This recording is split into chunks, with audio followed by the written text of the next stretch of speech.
Assalamualaikum warahmatullahi wabarakatuh. Selamat pagi anak-anakku kelas 3A yang soleh dan soleha, serta yang saya sayangi dan saya banggakan. Pada pertemuan hari ini, marilah kita mulai pembelajaran hari ini dengan membaca basmalah. Bismillahirrahmanirrahim. Anak-anakku, pada pertemuan hari ini, pelajaran bahasa Indonesia, materinya yaitu mencari makna dalam KBBI. Apa itu KBBI? KBBI yaitu Kamus Besar Bahasa Indonesia. Dan membuat kalimat efektif. Apa yang dimaksud dengan kalimat efektif? Kalimat yang mengandung unsur subjek, predikat, dan objek, serta menggunakan tata cara penulisan yang benar. Mulai dari penggunaan huruf besar, yaitu huruf kapital pada awal kalimat, dan penggunaan tanda baca, mulai tanda titik, koma, tanda seru, dan tanda tanya.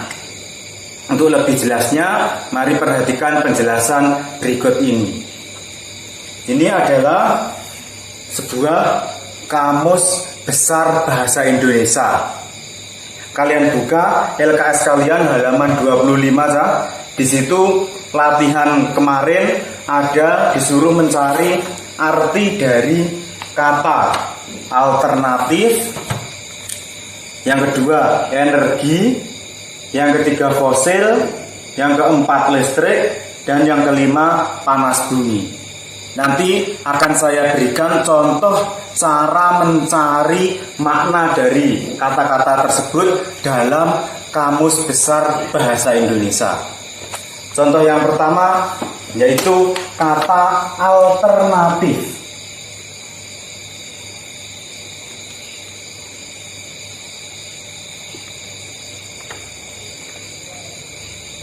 Artinya, mari kita cari pada Kamus Besar Bahasa Indonesia. Caranya menggunakan kamus adalah sebagai berikut. Di sini huruf pertama yaitu huruf A. Berarti nanti pada bagian pinggir-pinggir ini ya, kalian cari yang huruf A. Huruf A pada abjad yaitu berarti urutan pertama, mulai dari A, B, C, D, dan seterusnya sampai Z. Dan huruf A adalah huruf yang pertama. Jadi caranya dilihat dulu huruf yang paling depan, caranya mencari di kamus. Kalau yang depan huruf A, maka dicari di sini huruf A. Huruf pertama huruf A berarti ini dah. Kita lihat huruf A. Terus berikutnya huruf alternatif berarti huruf L. Dilihat setelah huruf A, dilanjut mencari huruf L. Nah, di sini setelah A, B, berarti di belakangnya masih jauh mungkin. Oh, ini masih AD. Padahal yang dicari ada AL, berarti masih di belakang lagi. Ini masih AG, AJ, L masih di belakangnya, AK, ini masih AK,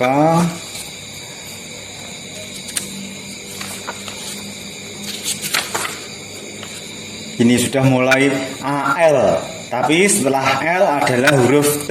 Kalau ini tadi masih A, L, A, contohnya alam ini, berarti belum ketemu. Kita lanjut ke belakang.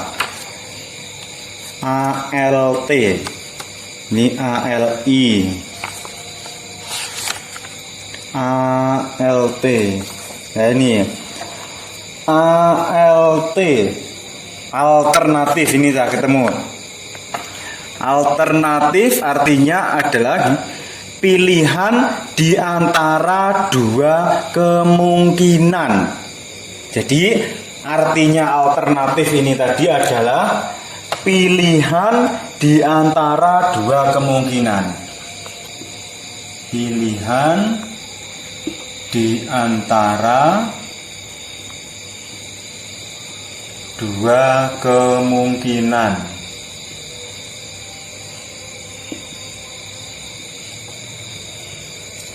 Kata yang kedua yaitu energi.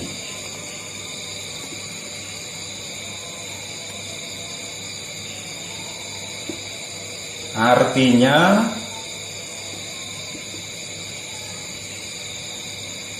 kita cari di kamus. Energi huruf depannya E, berarti pada bagian yang pinggir-pinggir ini kita cari yang huruf E.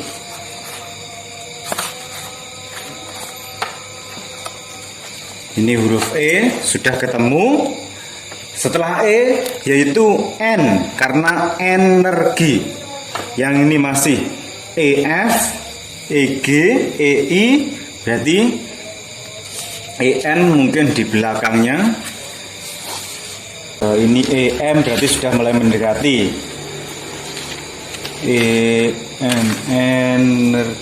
Ini sudah mulai EN, tapi setelah huruf N harusnya adalah huruf E karena energi.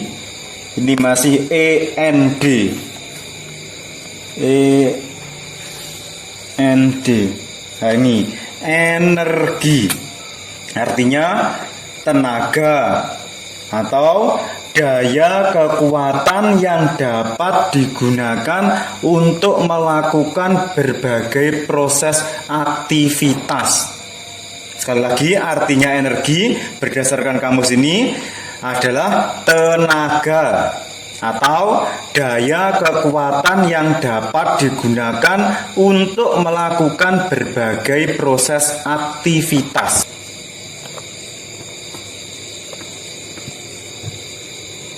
Tenaga, daya kekuatan yang dapat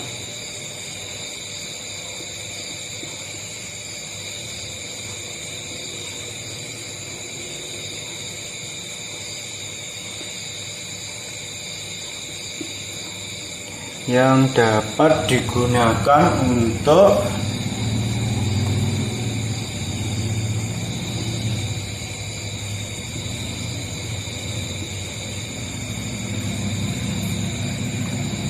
melakukan berbagai proses aktivitas.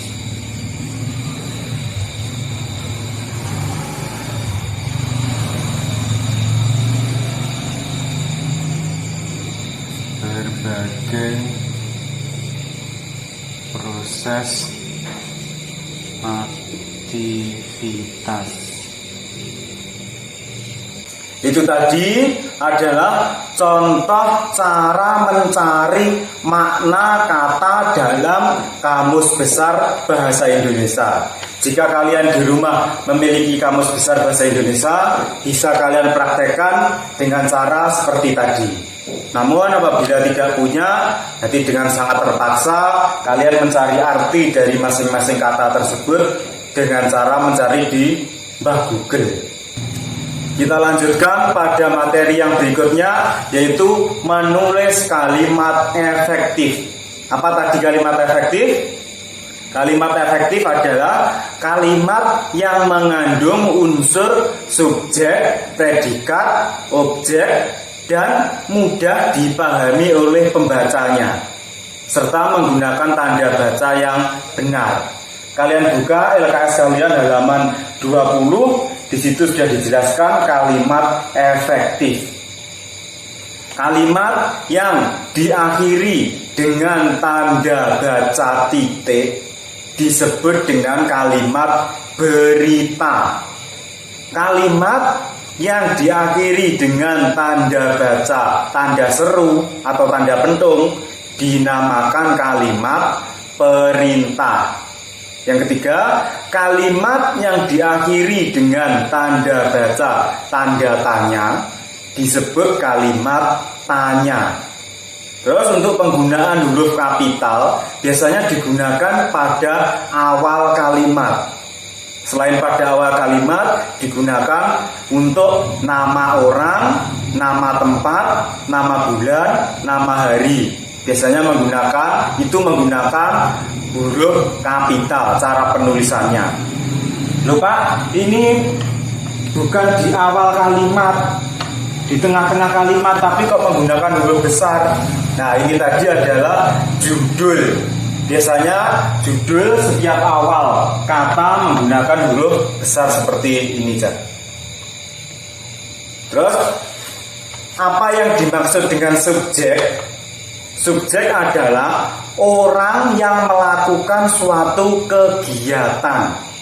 Subjek biasanya berupa nama orang atau nama benda. Predikat yaitu pekerjaan yang dilakukan oleh subjeknya tadi.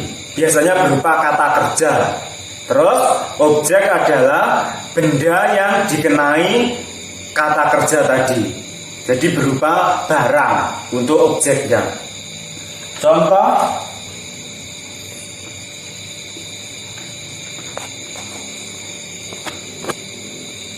ibu membeli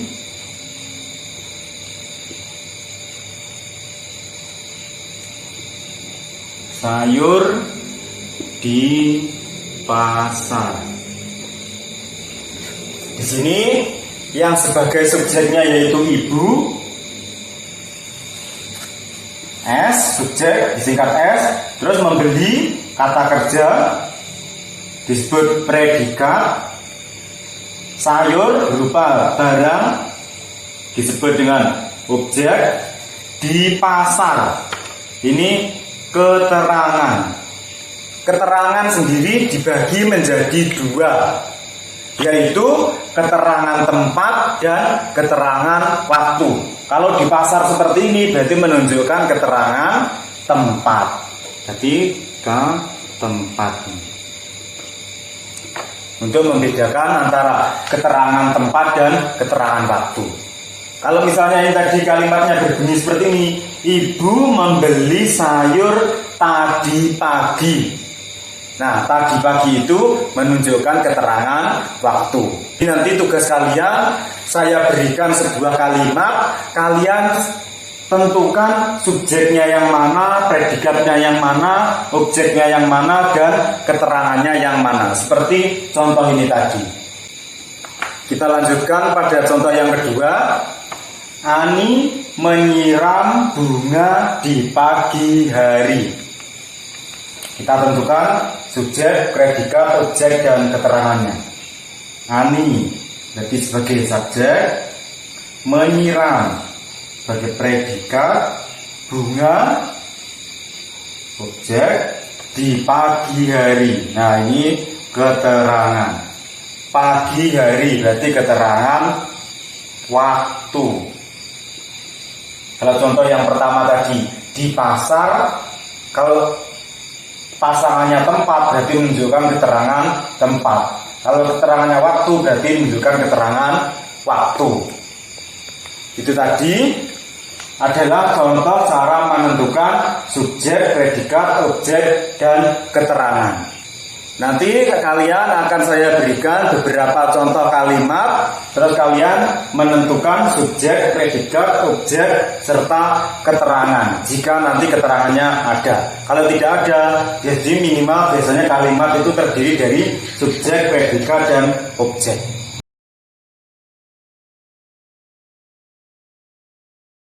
Itu.